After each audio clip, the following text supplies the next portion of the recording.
Hi guys, welcome back to my YouTube channel once again. If you don't know me, my name is Ying aka Bom and you're watching my YouTube channel Makeup Story by Ying. So ngasigi ahanba lai haraoba makeup look asigi akoina ahanba tawjagadoriba si isagi skin type ka susanajaba moisturizer ama taipiroina tairibasina Nivea gi soft light moisturizer ni aduga mathangda si moisturizer se taipiraba matungda akoina primer ama taipiro isagi dewy akoina pamiba dewy pamagana dewy gi akoigi matte pamagana matte ki isagi pamiba finish tugi makha ponent sizinaribasina Mars Cosmetic ki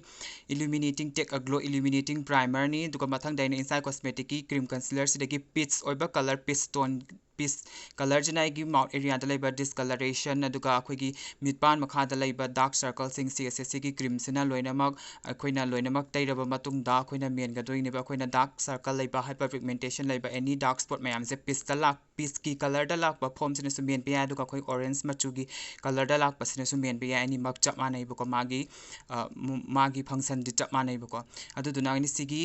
foundation brush na fazana mapung khana blend tok thok piraba matung da akoina mathakta foundation taiba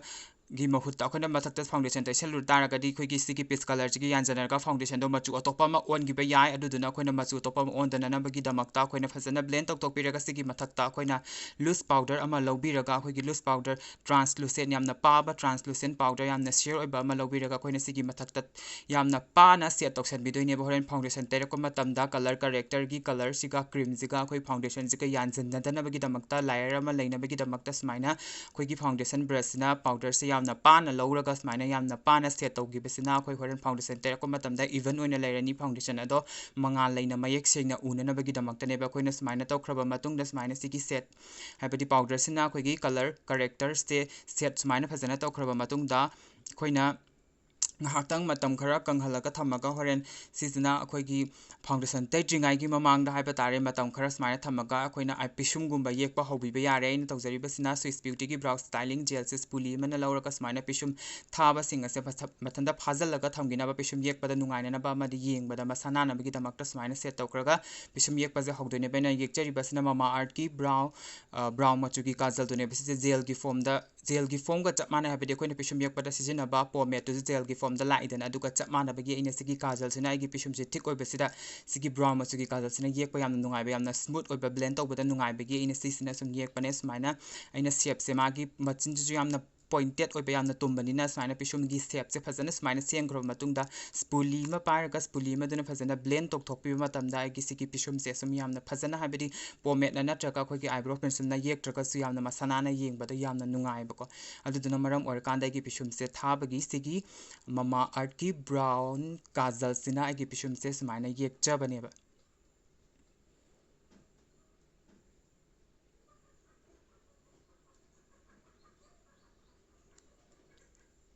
pisum se smaina fazana ye aba matungda spoolie amana smaina habidi mapung phana hazal laga laitana ba habidi line mayam do udana bagi damakta fazana balance oina laigina bagi damakta aina sigi spoolie sina fazana blend tok thok pire smaina pisum se blend fazana nakan amarong gisu aina tokjaribe se smaina sigi nakan animak fazana blend tok thoba matungda concealer inside cosmetic ki HD liquid concealer LNP10 khara light oiba set sina igi mikha haiba tare khoi gi mitpan pisum gi makha thangba saruk se mitlong gi thangba saruk se si kakta chadoine ba flat blush ama pairaga khoi gi pisum se yamna chawna khitang chawrak oina su ure du khitang khoi gi tharak oina ubase adu masana na leina bagi damakta sigi khoi gi ngasai gi concealer sina fazana ka aga smaina fazana khoi gi pisum gi area sing se masana na leina na ba ka aga sem doine ba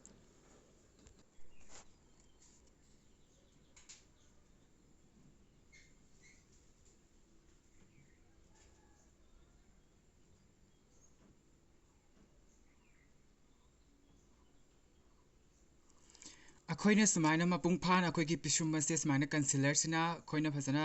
कनो पिसुम से फजना समाइना कअगा मसाना ना मखा ताबा सरुक सिंग जे कअगा सेमा मतुंग अखोइना मथक थांग सरुक सिंग जिटिंग साइके यामना light ओइबा दुना कक तारागा दे अखोइगी लाइबक सिदा ngorok ngoroga अखोइगी करी करी माले बको यामना मेकअप तो अताक ना बदो दुना अखोइगी स्किन टोन सिका चाना बस समाइना कंसीलर अमदगी अखोइ स्किन टोन सिका चाना बस सेट अमा लौबिरगा अखोइगी समाइना मथक सिदी अखोइगी स्किन टोन सिका सुसना बसना समाइना पिसुम से कअगा ना खरा नेचुरल माले बको पिसुम नुंग दो अदुगा अखोइगी ngौरगा लैबदुसु लैद्रे अदुगा येंगबदा मेकअप ओइना अताक नद्रे बको अदुदना ओइतार अदुदना मरम ओइरगा इन सिगी स्किन कलर जिका सुसना बा कलर अमा लौरगा समाइना पिसुम गी मथक सिंग से समाइना कथत चरे ngasai same concealer palette to the gi ina sigi pisum se smaina kakta chare ngasai ina color correct to bra sisina gi beto pisum se smaina lai re du gi matung da koina eyeshadow thara ko matam da mapung phana eyeshadow to masu sing tanaba madi matam kuina chatna bagi da makta concealer sai gi same concealer ina pisum kak that peta sisina gi ba same concealer do sisina jaraga aina husik smaina blend tok thok chare concealer brush amana blend tok thoba matung da concealer sing se ko ding ding dana ba hore eyeshadow thara pada chai thok tana ba madi petri oidana bagi da makta ngasai gi same loose powder translucent powder duna setting kabok tok chare smaina igi pisum eyeshadow mid eyelid sida haren eyeshadow yelakko matamda mapung phana laina ba duka smaina floppy oiba eyeshadow brush ama lauraga aina sigi mars ki eyeshadow palette sidagi smaina kitang kha akhoi gi orange machu khara khara changjan ba orange color se lauraga igi mitpan khoi gi mitpan khalakpa da lariba line se sigi mathak oiba saruk sing sida aina sidane ba aina sigi eyeshadow se deposit tawri se haisi machu se sengna laina bagi damakta duka sigi na khangrom da khara changjan la aga aina ngasidi khoi gi pisumlom da chingthok pagi style se tawroi kitang hello eye makeup haiba tare kitang mit mayai da kitang mis tarau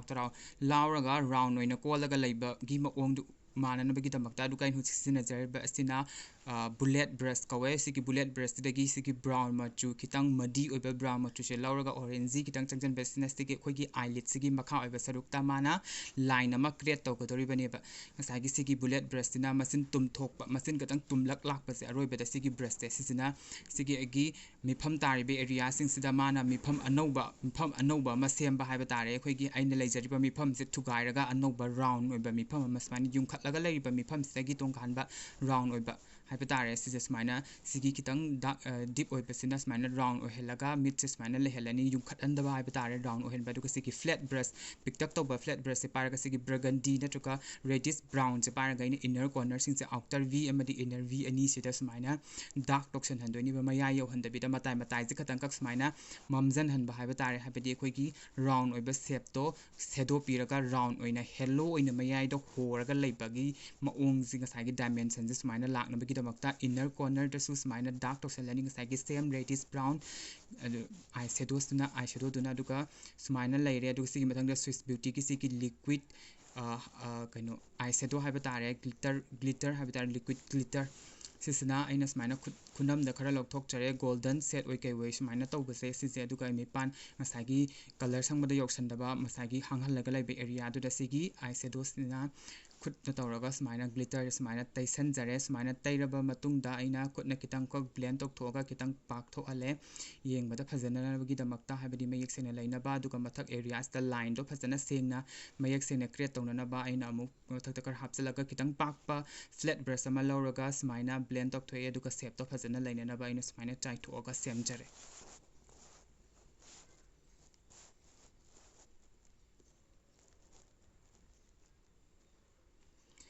mathang da same eyeshadow palette to lauraga stagi glitter ne sisna silver machu oi kitang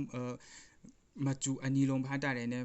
blue way kai way mayam ma yan janare sigi glitter sina mu mathak kitang pop tok salaga kitang langkhalak na bagi damakta ines mine hapsin jare duga sigi same eyeshadow palette sidagi yamna dark oiba black machu ma lauraga aina eyeliner oina yekchare eyeliner brush yamna paba yamna thin oiba eyeliner brush ama lauraga smine aigi inner corner amadi maya oiba sida aigi khwaidagi maru oiba jegi mid round tarakna ba matamda aigi inner v rom sida hena pak na yekpa sina aigi mid round oina uhalle ba habedi matai rom da khoigi outer b aroi berom sida pak na yekpa budi manung lom sida oina pak na yeklak taragadi aigi mid se masagi oina yung khatlaga masagi mi pham yamna taba monolith khoigi almond eye haba tare pisum lom da na piction ba aduka khoigi na khang lom da hena pak pa si oibena maram oir kanda aigi mid sina sigi na khangom sida oina mamjan han ba hai tare ne khara pak na duka aina amuba ngak te yek piti phajade habda tu na ni ine brown machu sina kitang set bi ta ga de ko ki mix yamna soft oina harsh oidaba yamna una udaba dugi udana na bagi maram na aigi sigi brown machu sina amu kitang shadow pi bi bane ba smart taroga ina everywhere aigi eyeliner se ngasi di yamna sangna chingtho aroi wing kumba amata piroi habadi round tarak na bagi damakta ma eyeshadow je smaina ma pungphana yek pa loire smaina ikraba matung da foundation taina ba kan laknari ꯀꯥꯟꯗ ꯅꯨꯡ ꯂꯩ ꯅꯨꯡꯁꯤꯠ ꯀꯟꯅ ꯂꯥꯛꯄꯗꯒꯤ ꯃꯩꯗꯒꯤ ꯀꯩꯗꯒꯤ ꯂꯣꯏꯅ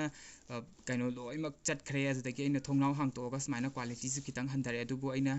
ꯌꯥꯅꯕ ꯍꯥꯏꯗꯅ ꯍꯧꯖꯤꯜꯂꯨꯔꯕꯅꯤꯅ ꯁꯨꯃꯥꯏꯅ ꯊꯣꯡꯅꯥꯎ ꯍꯥꯡꯇꯣꯛꯑꯒ ꯑꯣꯏꯅ ꯇꯧꯔꯦ ꯑꯗꯣ ꯑꯩꯅ ꯁꯤꯖꯤꯟꯅꯔꯤꯕꯁꯤꯅ ꯉꯁꯥꯏꯒꯤ ꯀꯟꯁꯤꯂꯔ ꯏꯟꯁꯥꯏꯠ ꯀꯣꯁꯃꯦꯇꯤꯛꯀꯤ ꯂꯤꯀ꯭ꯋꯤꯠ ꯀꯟꯁꯤꯂꯔꯁꯤꯅ LNP15 sina kitang medium oiba color gi skin tone kitang chushanaba kitang di light oi adubu sina kitang chushanai aduduga aina concealer sina hana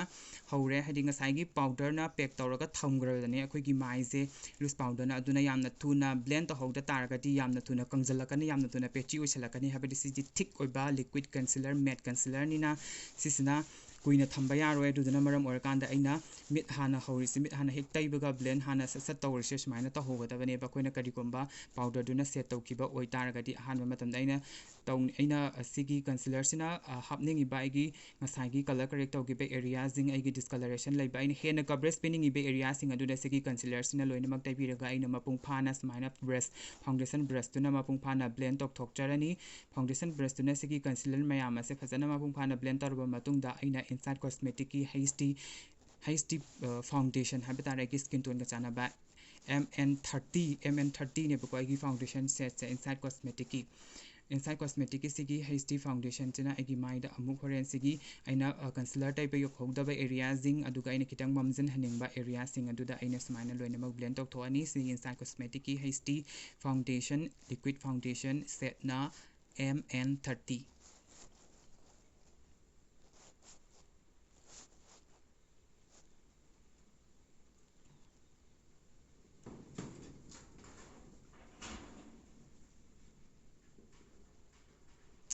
sumaina foundation sina blend tawba loi khraba matungda ngasai LNP10 khara light oiba concealer liquid khoigi inside cosmetic ki liquid concealer duna ina highlight oining ba tare khoide fresh oina nungdang da light ta thokpa jidi yamna machu je ngana mang thokpa da yamna ngana mirak tin ba da yamna ngan ba jiba je aduduna sina highlight taw khraba matungda ina sina blush oi bronzer oi habidi Blue Heaven gi sigi sigi kano se eyeshadow gi stick eyeshadow se sijinane ba igi peach color sigi terracotta warrior haiba male sigi set maming se aduga sigi Blue Heaven gi sisina aina blush oi contour oi tawjare aduga aina loose powder na set tawjingai mamang da khoi gi kuina chatna ba khoi gi mipan da leba krisung je mapung phana blend tok thoba matung da loose powder se pap sina lokhat chare aduga sigi loose powder se khubak ta smaina napthok piraba matung da aigi mipan area sing ase horen matam kuina chatna ba foundation do long lasting onena ba koi ling dena na bagi damakta set to jare mayam khena ba sum ubani mayam foundation khoigi foundation je loose powder na set to ba se yamna important oi ba pot amani si sukan kan thokpa yade ani gi khena ba se mayam yengbiu sigi khena ba si hek wat pa thoren foundation do khoi mamdar kani kuchu mamdarak pa kuchu sidarak pa langak pa kholak mayam ma thoi do khoi sigum ba step sing ase wat pa gi damakta ne do mayam sigum ba step sing ase munna yengjalaga kandana ba hotna biu mathang dai gi eyeshadow loi hogdaba mayam mikha gi pareng mayam khoigi mikha di yekadaba eyeshadow sing ado loose powder thar pa matung de yekpi gadabani sumai tawdana ina yekchari aduga ngasai gi same eyeshadow palette dagi sigi dark oiba brown jina line ama sem khroba matung da khoigi sina kitang smoky shadow khoigi outer khoigi kanu haitare kitang akhoi machu je kanot oina unana bagi damakta sangab matungda smaina mars ki fabulous mascara sna mascara hana gi epa yek chikanda mascara hana yek pi horen asengba pasiga aduka koin hapaka dori pasiga napsana ba matamda natural oina manaba pa hapa ba matungda koina mascara yek pataraga di khoi gi pa happy pa du so khoi gi yamna chakak lauraga hapta hap haba tang khoi pa do matum tum taraga yengba yam nungai ta ba aduka khoi gi mit kitang lauk thokpa manaba makeup revolution gi sigi akhoi gi angoba kajal sina khoi gi mipan mikha gi sida khara gi aba matungda aina mascara ama nai gi mikha se sangjan jare aduga koina pa se gamna pa matungda pa se happy rani smile to dana khoi gi mitlu haiba tare khoi gi na khangom da khatang changjal laga na pi yu pa se habdi khoi gi mitpan khoi gi mit aroi ba khoi gi na rong gi se gi mit aroi ba se sida hen tokpa pudi khoi gi mit rom da kitang changjal laga na khi besna khoi gi mit se yeng ba da tarau ba yeng ba da yamna natural man bane aduduna maram orakan da khoi gi solom aina sigi hapchari ba som jida pa se chap chana thambiraga hento handabida du khoi mitlu room da kitang changjalaga pa je smaina na piro tweezer ama pairaga phajana ma pungphana chapsan biraga nappa matam da kana injan biraga smaina leire mitche smaina loikraba matungda aina hujik tawgadori besina same eyeshadow palette to ma lawjaraga sigi glitter ne bako si glitter pink glitter sigi mipan makha sida kitang langna uba khoi gi mitche yeng bada kitang set se manga leina bagi damakta smaina ꯑꯩꯈꯣꯏꯒꯤ flat brush ꯃꯆꯥ ꯑꯃꯅ ꯇꯧꯔꯒ ꯃꯤꯄꯥꯟ ꯃꯈꯥꯁꯤꯗ ꯍꯥꯞꯆꯤꯟꯖꯔꯦ ꯁꯨꯃꯥꯏꯅ ꯂꯪꯅ ꯑꯗꯨꯒ ꯃꯊꯪꯁꯤꯅ ꯑꯩꯅ powder blush ꯈꯔ blush ꯍꯥꯞꯇ꯭ꯔꯗꯤ ꯐꯖꯗꯦꯗꯅ ꯐꯨꯟꯗ ꯀꯦꯔꯛꯑꯗꯤ ꯃꯥꯏꯁꯦ ꯉꯥꯡꯇꯛ ꯂꯩꯇ꯭ꯔꯗꯤ ꯐꯖꯗꯦ ꯑꯗꯨꯅ ꯁꯤꯒꯤ ꯕ꯭ꯂꯁꯁꯦ ꯁꯨꯃꯥꯏꯅ ꯑꯩꯒꯤ ꯑꯦꯔꯤꯌꯥ ꯑꯩꯈꯣꯏꯅ ꯍꯥꯞꯅꯤꯡꯉꯤꯕ ꯑꯦꯔꯤꯌꯥ ꯆꯤꯛꯕꯣꯟ ꯑꯦꯔꯤꯌꯥꯁꯤꯡ ꯑꯁꯤꯗ ꯕ꯭ꯂꯁꯁꯦ ꯁꯨꯃꯥꯏꯅ ꯍꯥꯞꯄꯤꯔꯅꯤ ꯅꯥꯇꯣꯟ ꯈꯗꯥꯡ ꯑꯗꯨꯒ ꯑꯩꯈꯣꯏꯒꯤ ꯂꯥꯏꯕꯛ ꯃꯊꯛ ꯁꯤꯒꯨꯝꯕꯁꯦ ꯍꯥꯞꯄꯤꯔꯕ ꯃꯇꯨꯡꯗ ꯑꯩꯈꯣꯏꯅ ꯁꯤꯒꯤ ꯀꯣꯝꯄꯦꯛ ꯄꯥꯎꯗꯔꯁꯤꯅ ꯑꯩꯈꯣꯏꯒꯤ ꯃꯦꯀꯞꯁꯦ ꯁ꯭ꯃꯨꯠ ꯑꯣꯏꯅ ꯎꯅꯅꯕ ꯑꯃꯗꯤ ꯌꯦꯡꯕꯗ ꯃꯁꯥ ꯅꯥꯟꯅ ꯁꯦꯠ ꯇꯧꯅꯅꯕꯒꯤꯗꯃꯛꯇ ꯕ꯭ꯔꯁ ꯑꯃ ꯄꯥꯏꯕꯤꯔꯒ ꯁꯨꯃꯥꯏꯅ ꯐꯖꯅ ꯁꯦꯠꯇꯤꯡ ꯇꯧꯕꯤꯔꯣ ꯑꯗꯨꯒ ꯅꯥꯇꯣꯟ ꯁꯦꯝꯕꯒꯤ ꯁꯨꯃꯥꯏꯅ ꯑꯦꯡꯒꯜ ꯕ꯭ꯔꯁ ꯑꯃ ꯂꯧꯔꯒ ꯀꯣꯟꯇꯣꯔ ꯄꯦꯂꯦꯠ ꯑꯃ ꯑꯩꯈꯣꯏꯒꯤ ꯀꯣꯟꯇꯣꯔ ꯀꯂꯔ ꯑꯣꯏꯕ ꯍꯥꯏꯕ ꯇꯥꯔꯦ ꯈꯤꯇꯪ ꯕ꯭ꯔꯥꯎꯟ ꯆꯪꯖꯟꯕ ꯈꯤꯇꯪ ꯑꯩꯈꯣꯏꯒꯤ ꯎꯠ ꯃꯆꯨ ꯑꯣꯏ ꯀꯩ ꯑꯣꯏ ꯆꯪꯖꯟꯕ ꯄꯣꯠꯁꯤꯅ ꯑꯩꯈꯣꯏꯒꯤ ꯀꯣꯟꯇꯣꯔ ꯁꯦꯗꯣ ꯄꯤꯕ ꯅꯥꯇꯣꯟꯒꯤ ꯁꯨꯃꯥꯏꯅ ꯁꯦꯗꯣ ꯄꯤꯕꯤꯔꯕ ꯃꯇꯨꯡꯗ ꯍꯥꯏꯂꯥꯏꯇꯔ ꯑꯃ ꯂꯧꯔꯒ ꯑꯩꯈꯣꯏꯅ ꯍꯥꯏ ꯄꯣꯏꯟꯠ ꯑꯦꯔꯤꯌꯥꯁꯤꯡ ꯆꯤꯛ ꯕꯣꯟ ꯑꯩꯈꯣꯏꯅ ꯍꯥꯏꯂꯥꯏꯠ ꯑꯣꯏꯅ ꯂꯩꯕ ꯍꯥꯏꯕꯗꯤ ꯇꯣꯡꯈꯠꯂꯒ ꯂꯩꯕ ꯃꯥꯏꯒꯤ ꯑꯦꯔꯤꯌꯥꯁꯤꯡ ꯂꯥꯏꯠꯅ ꯐꯨꯖꯟꯕ ꯌꯧꯕ ꯃꯐꯝꯁꯤꯡ ꯍꯥꯏꯕ ꯇꯥꯔꯦ ꯑꯩꯈꯣꯏꯒꯤ ꯄꯤꯁꯨꯝꯒꯤ ꯃꯊꯛ ꯂꯥꯏꯕꯛꯀꯤ ꯃꯊꯛ ꯁꯨꯃꯥꯏꯅ ꯈꯤꯇꯪ ꯂꯪꯅ ꯂꯩꯕꯁꯤ ꯁꯨꯃꯥꯏꯅ ꯂꯪꯅ ꯂꯩꯅꯕꯒꯤꯗꯃꯛꯇ ꯑꯩꯈꯣꯏꯒꯤ ꯍꯥꯏ ꯄꯣꯏꯟꯠ ꯑꯦꯔꯤꯌꯥꯁꯤꯡ ꯑꯁꯤꯗ ꯍꯥꯏꯂꯥꯏꯇꯔꯁꯤꯅ ꯕ꯭ꯔꯁ ꯑꯃ ꯄꯥꯏꯔꯒ ꯁꯨꯃꯥꯏꯅ ꯂꯧꯕꯤꯔꯅꯤ ꯑꯩꯈꯣꯏꯒꯤ ꯅꯥꯇꯣꯟ ꯅꯈꯥꯡ ꯈꯗꯥꯡ ꯑꯗꯨꯒ ꯑꯩꯅ ꯁꯤꯖꯤꯟꯅꯔꯤꯕꯁꯤꯅ ꯁ꯭ꯋꯤꯁ ꯕ꯭ꯌꯨꯇꯤꯒꯤ ꯂꯤꯞꯁꯇꯤꯛꯅꯤ ꯁ꯭ꯋꯤꯁ ꯕ꯭ꯌꯨꯇꯤꯒꯤ ꯁꯤꯒꯤ ꯂꯤꯞꯁꯇꯤꯛꯁꯤꯅ ꯕ꯭ꯂꯗ ꯁꯣꯠ ꯃꯦꯔꯨꯟ ꯀꯧꯕꯅꯤ ꯃꯥꯒꯤ ꯁꯦꯠ ꯃꯃꯤꯡꯁꯦ ꯕ꯭ꯂꯗ ꯁꯣꯠ ꯃꯦꯔꯨꯟꯁꯤꯗ ꯑꯩꯒꯤ ꯆꯤꯝꯕꯥꯟꯁꯤꯗ ꯁꯨꯃꯥꯏꯅ ꯈꯔ ꯁꯪꯖꯟꯖꯔꯦ ꯁꯤꯒꯤ ꯂꯤꯞꯁꯇꯤꯛ ꯃꯆꯨꯁꯦ ꯑꯗꯨꯒ ꯁꯨꯃꯥꯏꯅ ꯂꯩꯔꯦ ꯂꯤꯞꯁꯇꯤꯛ ꯁꯪꯕ ꯂꯣꯏꯔꯒ ꯑꯩꯅ ꯁꯤꯒꯤ ꯃꯃꯥ ꯑꯥꯔꯠꯀꯤ ꯕ꯭ꯂꯦꯛ ꯀꯥꯖꯜꯁꯤꯅ ꯂꯩꯁꯥ ꯅꯝꯖꯜꯂꯕ ꯃꯇꯨꯡꯗ ꯉꯁꯤꯒꯤ ꯐꯥꯏꯅꯦꯜ ꯂꯨꯛ ꯁꯤꯗ ꯂꯩꯖꯔꯦ ꯉꯁꯤꯒꯤ ꯐꯥꯏꯅꯦꯜ ꯂꯨꯛ ꯑꯁꯤ ꯃꯇꯧ ꯀꯃꯥꯏꯅ ꯇꯧꯕꯤꯕꯒꯦ ꯍꯥꯏꯕꯗꯨ ꯀꯃꯦꯟ ꯕꯣꯛꯁꯇꯁꯨ ꯁꯣꯏꯗꯅ ꯍꯥꯏꯕꯤꯔꯛꯎ ꯉꯁꯤꯒꯤ ꯚꯤꯗꯤꯑꯣ ꯑꯁꯤꯗꯒꯤ ꯀꯔꯤ ꯇꯝꯁꯟꯕꯤꯍꯧꯕꯒꯦ ꯑꯃꯗꯤ ꯀꯔꯤ ꯀꯥꯟꯅꯕꯤꯕꯒꯦ ꯍꯥꯏꯕꯗꯨ ꯚꯤꯗꯤꯑꯣ ꯀꯃꯦꯟꯗ ꯁꯨꯡꯁꯣꯏ ꯁꯣꯏꯗꯅ ꯐꯣꯡꯗꯣꯛꯄꯤꯔꯝꯃꯨ ꯑꯃꯗꯤ ꯃꯊꯪꯒꯤ ꯚꯤꯗꯤꯑꯣꯒꯤꯗꯃꯛꯇ ꯉꯥꯏꯃꯤꯟꯅꯔꯁꯤ ꯉꯁꯤꯒꯤ ꯑꯣꯏꯅꯗꯤ ꯕꯥꯏ